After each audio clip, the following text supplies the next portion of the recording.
timing when all this stuff started is when she was picked. Daniel, I've said this many times, and I believe it's the truth, and that is that the reason they are adamantly against Sarah Palin is because for a conservative woman to hold the values and ideas that Sarah Palin does, totally, if she would ever step foot in the White House as president, it would totally slam the door on all this propaganda that's coming from these radical left-wing Nazi women. She'll have to learn what feminist, the vice president does before she you becomes left out president. the third leg of the formula.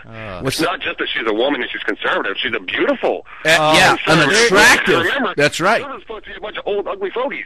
Right. That's it. That's all it has to do all with. these women that don't shave, my gosh. you know, they got butch haircuts. Daniel just said it, buddy, and Eddie, you've said it too. It's only because she's a pretty girl, and that's why you like her. No, that's why the left is afraid of her too. If she was 100 pounds more, you guys wouldn't care. I love her for her ideas. Please. Love her for her ideas. Up or down, Eddie. Here, up or down. Here, up or down. I love her for what's between her ears. Oh, let's go to Vic on line 6. Vic, welcome to the program.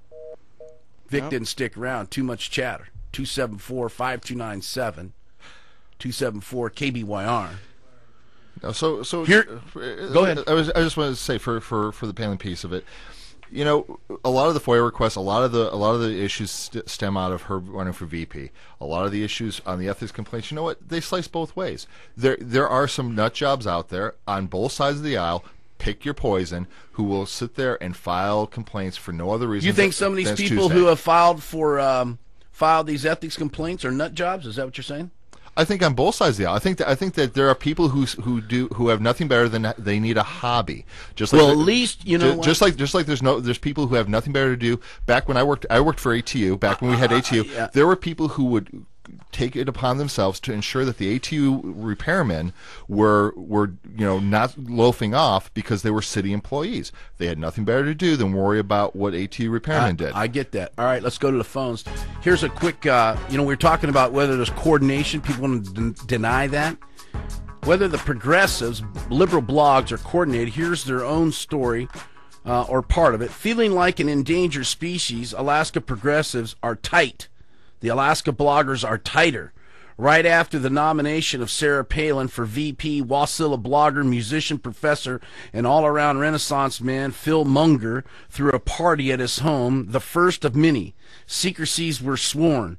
We were not alone in front of our computers. We had each other. Mudflats, that's a blog. Immoral Majority Writing Raven. Celtic Diva, these are other blogs. Celtic Diva, Immoral Minority. Okay. Progressive Alaska, Alaska Report, What Do I Know, and Myself. Here's another one, just a Girl, I believe that, from Homer. That's another. That's Shannon's. That's another. That's our Shannon Moore. She's a liberal. Okay. And documentary crews interviewed us. This is what they're saying. Documentary crews interviewed us and protected anonymous who is saying identities at the time. This is what is coming off the blogs. What we were going up against was so much bigger than any one of us. We'd email or call each other daily. We'd comment on each other's blogs. We shared a community and a desire to make Alaska better. And we told each other when we were wrong. As a group, we were like herding cats, but Sarah Palin is right. We made a difference. That's the coordination that's going on right there.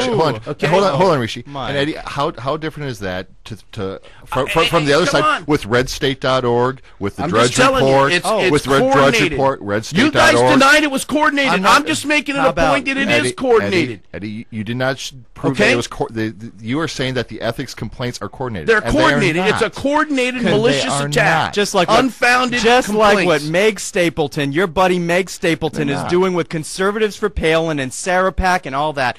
You know what? They coordinate. They even listen to your show. They don't. I tell you what, conservatives are nowhere near as coordinated as you folks on the left. I wish we had a webcam because you could see the fear in your face. Mike, hold on. You could see the fear in Eddie's face when I mentioned Meg Stapleton, his good buddy, Meg Stapleton. Look at that. Look at the fear in your face. Where is the webcam when we need it? Wow. No way. I don't care nothing about that. Hey, Meg, baby. Hey, Meg, why don't you call into the show, baby? 561-1763. Come on. Charges of coordination of ethics complaints is significantly different than a community of people, of like-minded people talking, which is no different than what any they're coordinated. Incoming text from the right is coordinated, the left is coordinated. Yes, how about that? Great. Okay, can we agree on it? This is a coordinated assault on the governor. Oh, please. Who's leading the said coordination? All right. Line one. Here's an email here. It says, Mike is an idiot. Ethics complaints come into law department. They are forwarded to personnel board. Personnel board forwards to governor's attorney. She must prove her innocence. Part of the Democrat playbook written by Obama's chief of staff in the book called The Thumpin'. You make up lies if nothing exists and try to run people out or personally bankrupt. It is blatant abuse of the process. Did you hear that? I mean, even that guy that chief of staff, I forget his name off the top of my head here. Emmanuel, right? Emmanuel or something like that. Anyway, Obama's chief. Here it is again. Ethics complaints come into the law department. They are forwarded to personnel board. Personnel board forwards to governor's attorney. She must prove her innocent. Part of the Democrat playbook written by Obama's chief of staff in the book called The Thumpin'. You make up lies, and if nothing exists, try to run people out or personally bankrupt. It's blatant abuse of power. That's what they try to do here from time to time.